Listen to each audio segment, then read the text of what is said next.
Hey everyone, it's Coach Trippi. And today's Tripp Talk is war. The topic of today's Tripp Talk is war. And just to start off, as I will for the next several Tripp Talks, I'm just going to tell you a little bit about Tripp Talks. Tripp Talks is a spin-off of TED Talks. TED Talks are these incredible speakers, extremely accomplished in their careers of choice. And they're experts in education, entertainment, science, medicine, and they're also extremely accomplished. Collectively, TED speakers have won every imaginable award. So the Pulitzer Prize, the Fitzger, the MacArthur Genius Award, the Emmy, the Oscar. Collectively, they've won all of them. The Nobel Peace Prize. And their tagline is ideas worth sharing. I believe I have ideas worth sharing, and I would love to be a TED speaker. Probably nominate myself someday, but the committee probably won't pick me. So, as the old saying goes, when a mountain's too high to climb, climb a hill. So Tripp Talks became my hill, my forum, where I'm going to share what I believe are ideas worth sharing. And like I said, today's topic is war. And not to get political on the subject, frankly. That's not the point of any of these Tripp Talks. The reason I want to talk about war a little bit is because the amount of money we spend on war. America has spent an enormous amount of money on war. And so when we ask ourselves, why is China so far ahead of us, economically especially? Why are they so far ahead of us?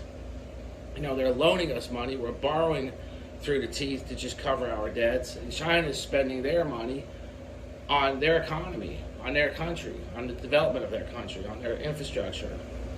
They're even expanding out to all the Asian countries around them, investing in trillions all around them. And how are they able to do that? Simply because they've been a country of peace for the last 50 years. We've been a country in the business of war. And it is important that we've been involved in some of these wars. It's also important that we think about what we get involved in and maybe dial back our enthusiasm for war. But the reality is that war has become a big part of our GDP, a vital part of our economy. The contracts, the employment, the training contracts, the manufacturing contracts have just been a big part of our economy, a vital part of our GDP. And it's good that we've spent that money on that. We've created the greatest, largest volunteer military in the world. No doubt about it. We are the greatest. When you take into consideration the small nation of Ukraine was invaded by one of the world's superpowers. This tiny nation was invaded by one of the world's superpowers. And frankly, the Ukrainian army is wiping their asses with dead Russian generals. Our military, our training is superior, second to none. It's incredible what our military is capable of doing. And they're doing it, and we're seeing it. And that's a beautiful thing. We need to protect our nation. But we can also think, is it time to dial back and spend some of that money on something else? Something I'm passionate about is education.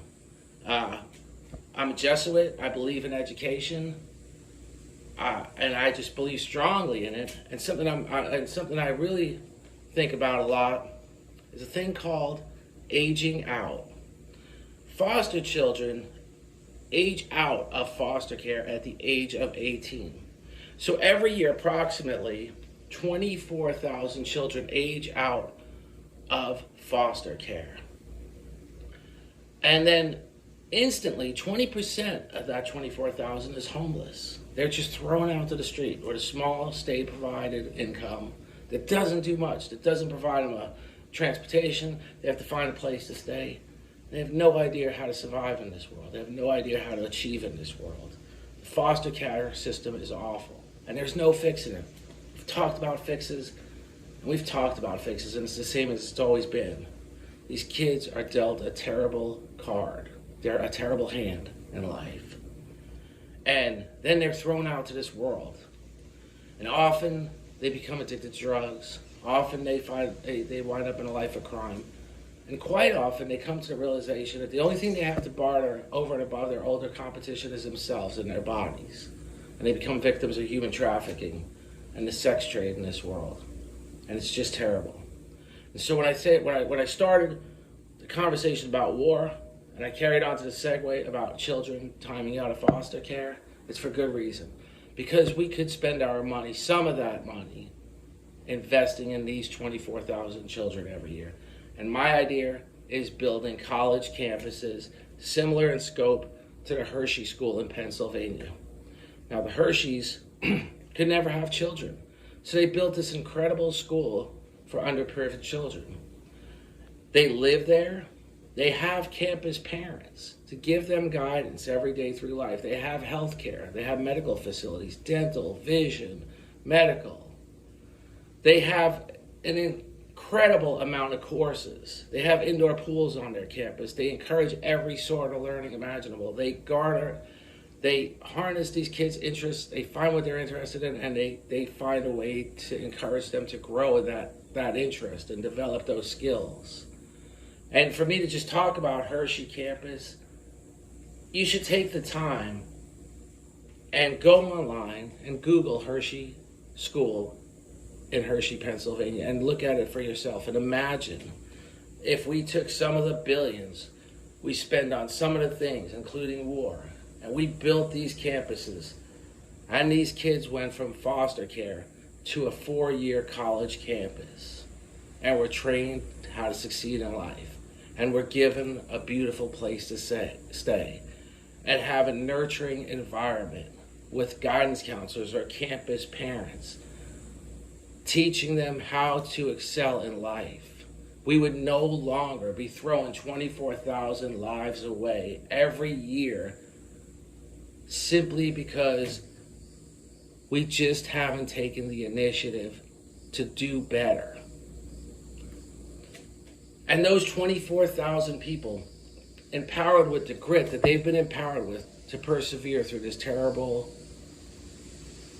foster system, would have that experience, and they would take that experience as well as the experience they get in that college campus for the next 4 years, and they would be superstars in the business world. They would be superstars in the research world. They would be superstars in the engineering world. And we would create some of the greatest thinkers the world has ever seen rather than just throw those lives away. So for those who preach about the sanctity of life, and I find it just as important as many of those people who preach about it, what about the sanctity of a quality life? What about investing in the children we truly leave behind? What about the tagline, no child left behind? We really take the time to support those children that are left behind every year, 24,000 at a time. Let's just think about that. And if we can't change a single thing the way politicians do business, if we can't get the money allocated from the government, because politicians are getting a lot of their contributions from military contractors, if they just won't move a finger and do anything about developing these campuses, let's reach out to those philanthropic billionaires. Take the time to shoot an email to the Bill and Gates Foundation and ask them what they think about my idea or how you feel about my idea.